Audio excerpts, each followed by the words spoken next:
आज जो अपना टॉपिक है भाई साहब वो आपको ध्यान से दिमाग लगा के समझना होगा। क्यों? क्योंकि ये जो टॉपिक है आपकी 11th क्लास की जो थर्मोडायनेमिक्स टॉपिक था उससे रिलेटेड है। अब थर्मोडायनेमिक्स में आपने कभी ना कभी गिब्स फ्री एनर्जी का नाम सुना होगा। यानी एक एक्सप्रेशन था, एक मैथमेटिकल एक्सप्रेशन था, delta G equals to delta H minus T delta S. ये आपने कभी ना कभी पढ़ा होगा 11th क्लास में। अगर आपने नहीं पढ़ा है तो मैं आज आपको इसको आसान भाषा में ऊपर ऊपर से बताऊंगा। इसको डीप में ना ले जाकर के इस चैप्टर में इस एक्सप्रेशन का क्या यूज है, इस थर्मोडायनेमिक प्रिंसिपल का क्या यूज है। यानी ये जो ऊष्मागतिक सिद्धांत है, ये जो अपने पढ़ रहे हैं, ये क्या है भाई साहब? ये ऊष्मागतिक सिद्धांत है किसका? गिब्स मुक्त ऊर्जा का। यानी थर्मोडायनेमिक प्रिंसिपल है जो आपको पढ़ना है। अब ये प्रिंसिपल केमिस्ट्री में क्या काम कर रहा है? बात ये आती है कि भाई साहब अगर हमें ये प्रिंसिपल पढ़ना है किसका? गिब्स फ्री एनर्जी का, तो केमिस्ट्री में क्या काम करेगा? तो एक बात सुनना, वो बात क्या है? जब भी कोई केमिकल रिएक्शन होती है तो हमें एक चीज पता है, या तो वो केमिकल रिएक्शन एक्सोथर्मिक हो सकती है या वो केमिकल रिएक्शन एंडोथर्मिक हो सकती है।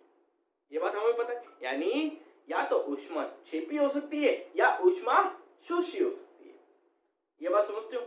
अगर वो केमिकल रिएक्शन ऊष्मा छेपी है या ऊष्मा शोषी है, कुछ भी हो, जब वो केमिकल रिएक्शन कंप्लीट होती है, जब वो केमिकल रिएक्शन कंप्लीट होती है तो वहां पर कुछ ना कुछ एंट्रोपी में क्या होगा भाई साहब? चेंज होगा।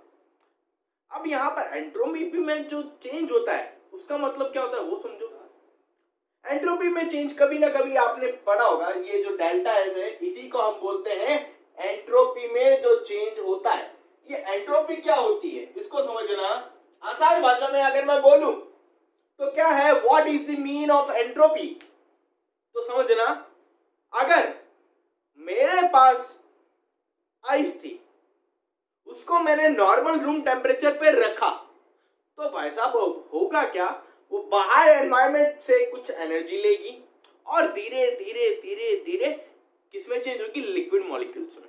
यानी वाटर के लिक्विड मॉलिक्यूल्स में चेंज हो जाएगी। अब यहां पर हुआ क्या? अब आप लोग खुद सोचो, जो सॉलिड होती है आइस, उसमें पार्टिकल क्या होते हैं? खूब पास पास में होते हैं। यार समझते हो ये छोटी सी कहानी? जैसे लिक्विड में चेंज होगा तो पार्टिकल्स क्या हो जाएंगे? थोड़े दूर दूर। तो यहां पर हुआ क्या है? जो सब्सटेंस था उसका एक्सपांशन हुआ है। क्या हुआ है? वो फैला है। क्या हुआ है? फैलाव हुआ है।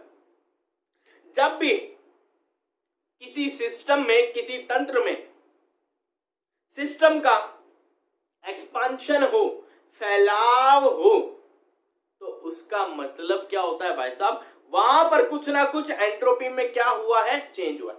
और अगर कॉन्ट्रैक्शन हो यानी संपीड़न हो, तब भी क्या होता है? एंट्रोपी में कुछ ना कुछ चेंज होता है।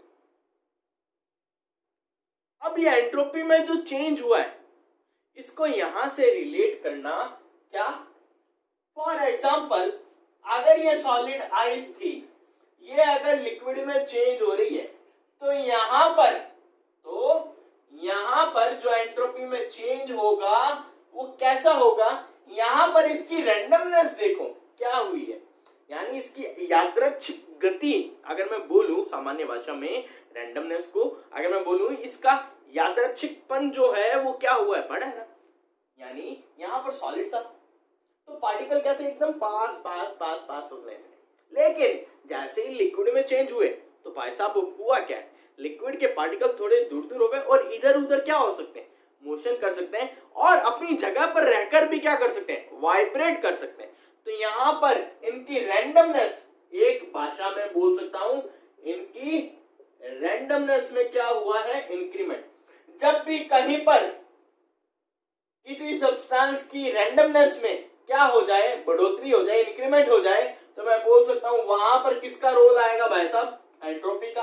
या फिर रैंडम रैंडमनेस में क्या हो जाए, डिक्रीमेंट हो जाए, कमी आ जाए, तब भी किसका रोल आएगा, एंट्रोपी का। और वहां पर जो हम चीज फाइंड आउट करते हैं वो क्या होती है, चेंज इन एंट्रोपी, क्योंकि एब्सोल्यूट वैल्यू किसी भी सब्सटेंस के एंट्रोपी की नहीं निकाली जा सकती, केवल चेंज इन एंट्रोपी निकाला जा सकता है। ये आपने चीज 11th क्लास में थर्मोडायनेमिक्स चैप्टर में पढ़ी होगी। मैंने सिर्फ ऊपर से समझाया क्या बात है। अगर सब्सटेंस फ्री टू मूव है तो उसकी रैंडमनेस इंक्रीज होगी। क्या होगी, फ्री टू मूव है तो उसकी रैंडमनेस इंक्रीज होगी। अगर रैंडमनेस इंक्रीज होगी, रैंडमनेस का मतलब क्या है, गैस अगर देखें तो पार्टिकल क्या होते हैं, इधर उधर आगे पीछे दाएं बाएं कहीं पर भी मूव कर सकते हैं, गैस पार्टिकल है तो, यानी उसकी रैंडमनेस क्या होती है, सबसे ज्यादा होती है। लिक्विड की उससे कम, सॉलिड की सबसे कम। तो अगर यहां पर देखूं एंट्रोपी किस सब्सटेंस की ज्यादा होगी, गैस की, लिक्विड की थोड़ी कम और सॉलिड की सबसे कम। ये बात समझते हो, ये बात आई दिमाग में भेजे में। तो अब हुआ क्या, अगर कोई सब्सटेंस सॉलिड टू लिक्विड या लिक्विड टू गैस जाता है तो यहां पर रैंडमनेस क्या हो रही है भाई साहब, रैंडमनेस समझ गए, बात दिमाग में बैठ गई ना कि रैंडमनेस का मतलब क्या है। रैंडमनेस का मतलब ये है कि फ्री टू मूव है क्या सब्सटेंस, यहां भाई फ्री टू मूव है तो रैंडमनेस इंक्रीज होगी, यानी यहां पर जो एंट्रोपी होगी वो क्या होगी, डेल्टा एस अगर मैं लिखूं वो क्या होगी, इंक्रीमेंट होगी, उसमें क्या होगा, बढ़ोतरी होगा। ये बात आपको ध्यान रखनी है। और अगर gas to liquid, liquid to solid जाए तो रैंडमनेस क्या होगी भाई साहब, डिक्रीमेंट होगी, यानी डेल्टा इसमें क्या होगी, कमी होगी। यहां पर जो डेल्टा इसमें इंक्रीमेंट होता है उसको हम डिनोट करते हैं, यहां पर लिख रहा हूं पॉजिटिव साइन से, और यहां पर जो डिक्रीमेंट होता है उसे हम डिनोट करते हैं नेगेटिव साइन से। ये बात आई समझ में सबके, ये बात सबके समझ में आ जानी चाहिए। क्या बात है, जो दिमाग में बात मैं समझाना आपके जो फिट करना चाहता हूं वो बात क्या है, अगर कोई substance solid to liquid, liquid to gas convert होता है तो उसकी रैंडमनेस क्या होती है, बढ़ती है।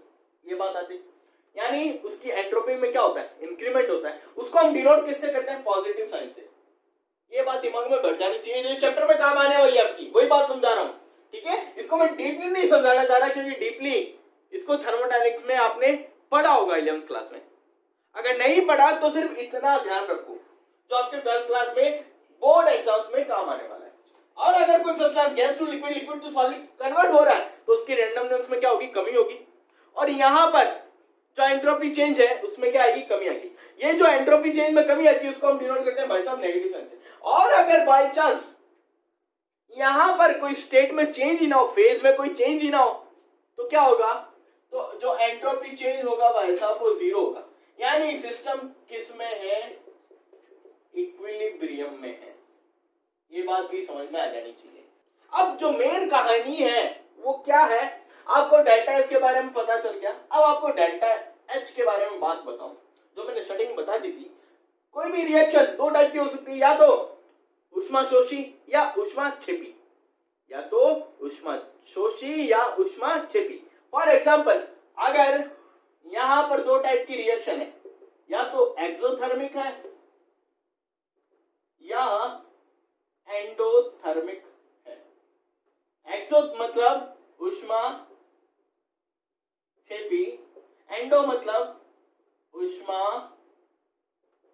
दिख रहा है ना भाई साहब सबको, आई बात समझ में। ऊष्माक्षेपी यानी रिएक्शन होने के बाद after the completion of reaction there would be release of energy, यानी यहां पर एनर्जी रिलीज होगी। तो इसका मतलब यहां पर जो डेल्टा एच का साइन होगा वो हम क्या यूज करेंगे, नेगेटिव। रिलीज होती है जब भी कोई एनर्जी किसी भी केमिकल रिएक्शन में, तो वहां पर हम नेगेटिव साइन हमेशा से यूज करते आ रहे हैं। ये बात दिमाग में है सबके। अब एंडोथर्मिक है तो वहां पर हम क्या यूज करेंगे भाई साहब, पॉजिटिव साइन, यानी जब हम रिएक्शन को एनर्जी देंगे तभी वो क्या होगी, कंप्लीट होगी। विदाउट गिविंग एनी हीट और energy there will be no accomplishment of any reaction, यानी वहां पर बिना ऊष्मा या हीट दिए रिएक्शन को करवाना नामुमकिन है।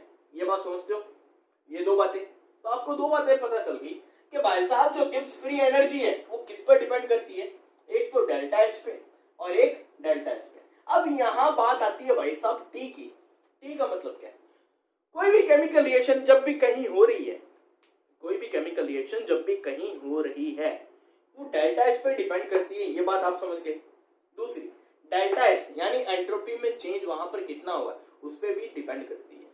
तीसरी बात, वहां पर जहां हम केमिकल रिएक्शन करवा रहे हैं वहां पर टेम्परेचर कितना है, वहां पर तापमान कितना है, उस पर भी डिपेंड करती है। अगर तापमान कम है तो गिब्स फ्री एनर्जी की वैल्यू कुछ अलग आएगी, अगर तापमान ज्यादा है तो गिब्स फ्री एनर्जी की वैल्यू अलग आएगी। अब हम बात करते हैं गिब्स फ्री एनर्जी की। अगर किसी केमिकल रिएक्शन में गिब्स फ्री एनर्जी क्या है? गिब्स फ्री एनर्जी का मतलब यह है, अगर आपके पास डेल्टा एच की कुछ वैल्यू थी, फॉर एग्जांपल के तौर पर मैं मान रहा हूं यहां पर थी 1000, ठीक है, वो किसमें आई थी आपके पास? पॉजिटिव में आई थी। किसमें आई थी? 1000 पॉजिटिव में। और आपका जो टेम्परेचर था वो मान लेता हूं मैं यहाँ पर 100 था, 100 डिग्री सेंटीग्रेड था। अगर आप इसे केल्विन में चेंज करोगे तो ये हो जाएगा 373, ठीक है, इसको मैं 373 ही लिख देता हूँ, 373 केल्विन। और आपके पास जो एंट्रोपी में चेंज था भाई साहब, वो मैंने मान लिया 100 जूल था, या कितना था? 100 जूल। तो यहाँ पर अगर आप इस वैल्यू को सॉल्व करोगे तो ये आएगा 37300, इसकी वैल्यू आएगी। इसको आप इसमें से माइनस करोगे तो बड़ी वैल्यू क्या है आपके पास? माइनस वाली।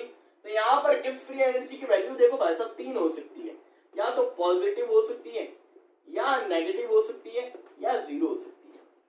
इसका मतलब क्या है? इसका मतलब समझना जो आपको आगे इस चैप्टर में काम आएगा। अभी सिर्फ बातें जो बता रहा हूँ वो ध्यान रखना। एक तो डेल्टा एच की वैल्यू क्या क्या हो सकती है और कब हो सकती है, डेल्टा एच की वैल्यू क्या क्या हो सकती है और कब हो सकती है, और डेल्टा जी की वैल्यू कब होगी और कैसे होगी, मेन इंपॉर्टेंट यही है, ठीक है। सुनना, जब डेल्टा जी की वैल्यू पॉजिटिव आए, whenever the Gibbs free energy is positive, it means the reaction is non-feasible। इसका मतलब वो रिएक्शन नहीं हो सकती, या इसको दूसरी भाषा में बोलूं तो नॉन स्पॉन्टेनियस।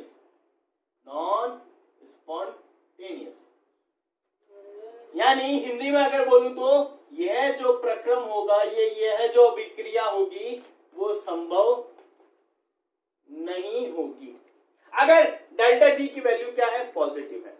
और अगर डेल्टा जी की वैल्यू नेगेटिव है तो भाई साहब ये जो प्रोसेस होगा, ये जो रिएक्शन होगी वो फिजिबल होगी, या मैं बोल सकता हूं स्पॉन्टेनियस होगी, या हिंदी में बोलूं तो वो जो अभिक्रिया है, वो जो प्रक्रम है वो संभव होगा। और अगर डेल्टा जी की वैल्यू 0 आ जाए यानी इक्विलिब्रियम पे होगा, जो सिस्टम है वो क्या होगा? सामने पर होगा।